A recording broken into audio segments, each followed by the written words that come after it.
नमस्कार, आप देख रहे हैं सी न्यूज भारत और मैं हूं आपके साथ आकांक्षा यादव। वक्त हो चुका है न्यूज आर का। रुक करेंगे इस वक्त की बड़ी खबर की तरफ, जहां जनपद सिद्धार्थनगर में प्राइवेट नर्सिंग होम पैसे के लिए जिंदगियों के साथ खेल रहे हैं। यहां बगैर किसी डिग्री के अल्ट्रासाउंड किया जाता है और रिपोर्ट्स भी बनाई जाती हैं। बगैर किसी सुरक्षा का इंतजाम किए धड़ल्ले से सीजर ऑपरेशन किए जाते हैं। ना ब्लड का इंतजाम, ना ही किसी एम्बुलेंस की व्यवस्था। अब अगर जच्चा बच्चा को किसी इमरजेंसी में रेफर करना पड़े तो मरीज इलाज के अभाव में मर सकता है। जनपद सिद्धार्थनगर में प्राइवेट नर्सिंग होम पैसे के लिए जिंदगियों के साथ खेल रहे हैं। यहां बगैर किसी डिग्री के अल्ट्रासाउंड किया जाता है और रिपोर्ट भी बनाई जाती है। बगैर किसी सुरक्षा का इंतजाम किए धड़ल्ले से सीजर ऑपरेशन किए जाते हैं। न ब्लड का इंतजाम, न किसी एम्बुलेंस की व्यवस्था। अब अगर जच्चा बच्चे को किसी इमरजेंसी में रेफर करना पड़े तो मरीज इलाज के अभाव में मर सकता है, मगर इलाज नहीं मिल सकता। पहले भी कई घटनाएं ऐसी हो चुकी हैं, मगर जांच कभी सही नहीं होती कि यहाँ पे सारे अधिकारियों के नाक के नीचे यह सारे काम कैसे होते हैं। ताजा मामला डुमरिया में स्थित लाइफ केयर हॉस्पिटल का है, जहां पर एक आदमी अपनी बीवी को भर्ती कराता है। उसे डॉक्टर रूबी द्वारा नॉर्मल डिलीवरी का आश्वासन दिया जाता है, मगर 8 घंटे बाद मरीज के पति से कहा जाता है कि ऑपरेशन करना पड़ेगा।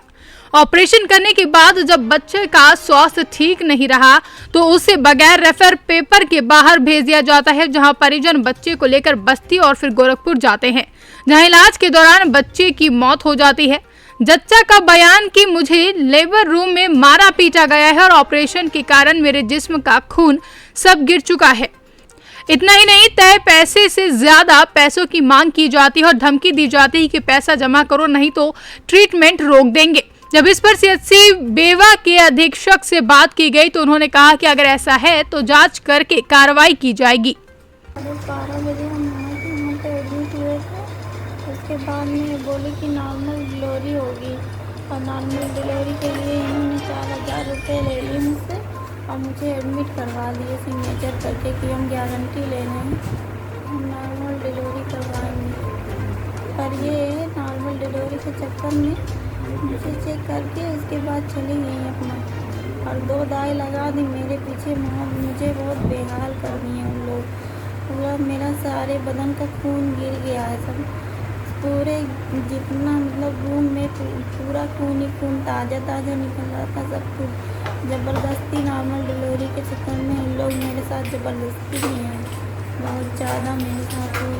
अब पीछे के साइड में एक पथरा है, वहाँ पे लेके गई हैं इन लोग 5 लोग। बहुत ज़्यादा मुझे मारी पीटी हैं और चिमोटी काटी हैं, सब कुछ किए हैं और कह रही थी कि इन्हें मार के और मेरे बच्चे की जान ले ली हैं और कैंची लगा दी है उनके सर में और मेरी बच्ची इस पार हो गई है। और मुझे भी एकदम, मेरी सांस सिर्फ चल रही है, मुझे एकदम मरा हुआ समझ के छोड़ दी है। ये नहीं कह रही थी कि हम नहीं नॉर्मल डिलीवरी करवा पाएंगे और ये नहीं बोली कि ऑपरेशन कर दें या तो फिर कहीं लेके जाओ, रिफ़र नहीं कर रही थी। और उसके बाद रिफ़र करने की कोई कागज़ बना के नहीं दी। मेरी बच्ची यहाँ से बस्ती तक वैसे गई बिना एम्बुलेंस के, बिना ऑक्सीजन के, ऐसे भेज दी। रिफ़र कागज़ भी नहीं बना के दी। दर भटके मेरे हस्बैंड पूरी बस्ती में लेके घूमे, कोई एडमिट करने के लिए तैयार नहीं हुआ। उसके बाद में गोरखपुर लेके गए, फिर वहाँ पे भी नहीं रख रहे थे। वहाँ पे क्या परेशानी है आपको? सर मेरा नाम फजलुर रहमान है। मैं गया था लाइफ केयर हॉस्पिटल में, डिलीवरी का मैटर था। मैंने अपने वाइफ को 12:30 बजे नाइट में एडमिट किया। इन्होंने डिलीवरी बोला कि नॉर्मली मैं डिलीवरी करा दूँगी।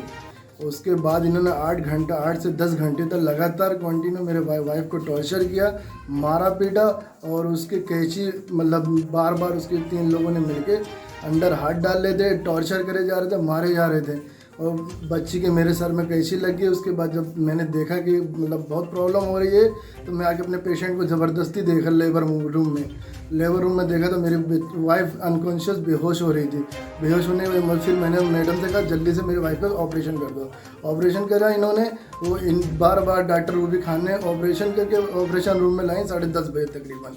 और उसके बाद ऑपरेशन किया, फिर मेरी बच्ची पैदा हुई। उसके सर में कई जगह कैंची लगी हुई थी और मेरी वाइफ को पूरी कई जगह आउट ऑफ जगह पे इन्होंने इंजर्ड कर दिया। कई जगहों पे ब्लड लगा हुआ है मेरे वाइफ को। अभी तक वो मतलब सीरियस पेशेंट बनी हुई है।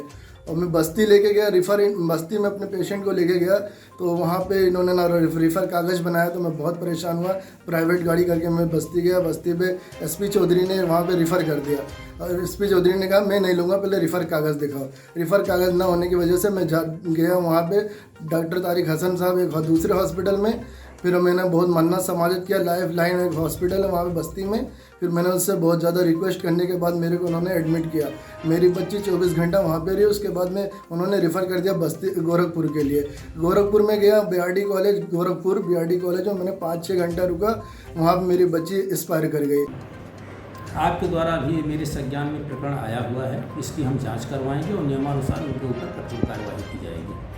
अगर ऐसा काम वो करती है जिससे बच्चे की मृत्यु होती है और गैर नैतिक तरीके से कोई भी काम कर रहे हैं तो कठोर से कठोर उनके ऊपर कार्रवाई की जाएगी। जच्चा का बयान है कि वो वहाँ पर क्या हाथ डाल करके किसी तरीके से चेकिंग की जाती है और वहाँ पे वो एक NSUI जो होता है बच्चों के लिए ICU बनाया जाता है, जो वहाँ चालित है। तो क्या आपके यहाँ से कुछ है?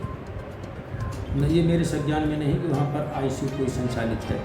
ठीक है, ICU संचालित करने के लिए ICU के बच्चों के लिए यूनिट्स के लिए NICU का संचालन दिया जाता है। NICU के लिए एक पीडियाट्रिशियन का होना जरूरी, बाल रोग विशेषज्ञ का होना जरूरी है।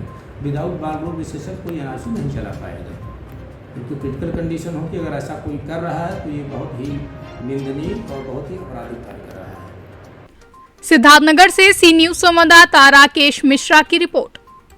फिलहाल के लिए इतना ही। देश और दुनिया की तमाम बड़ी खबरों के लिए बने रहे सी न्यूज भारत के साथ। हर खबर आपके साथ, आपके हाथ।